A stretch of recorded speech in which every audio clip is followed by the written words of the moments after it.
जय श्री कृष्ण। पौष पुत्रदा एकादशी व्रत कथा। भगवान कृष्ण बोले, हे धर्मपुत्र, पौष मास के शुक्ल पक्ष की एकादशी का नाम पुत्रदा है। पुत्र की कामना पूरी करने वाली है। इसके मातम की कथा इस प्रकार है।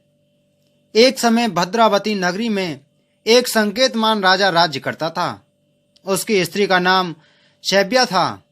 विश्व विभूतियों से भवन भरा था।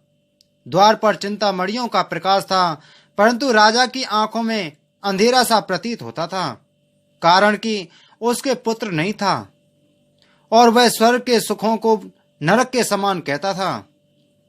पुत्रेष्टि यज्ञ हजारों किए सफल न हुआ। देवताओं को लाखों प्रणाम की, आशीर्वाद एक भी ना मिला। बेचारा हार गया और बुरे बुरे विचार करने लगा, क्या करूं?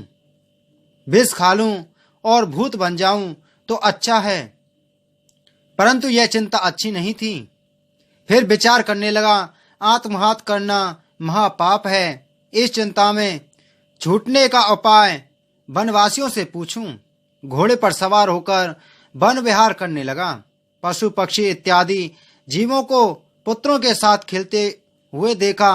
मन में कहने लगा, मेरे से यह भी सौभाग्यशाली हैं। आगे चला तो एक सरोवर मिल गया। उसमें मछलियां, मेंढक इत्यादि पुत्रों के साथ विलास कर रही थीं। विचार किया, यह भी मेरे से अच्छे हैं। सरोवर के चारों तरफ मुनियों के आश्रम थे। राजा घोड़े से उतरकर मुनियों की शरण में गए और प्रणाम कर पूछा, आप कौन हो? मुनि बोले, हम विश्व के देवता हैं। इस सरोवर को पतित पावन समझकर स्नान के लिए आए हैं।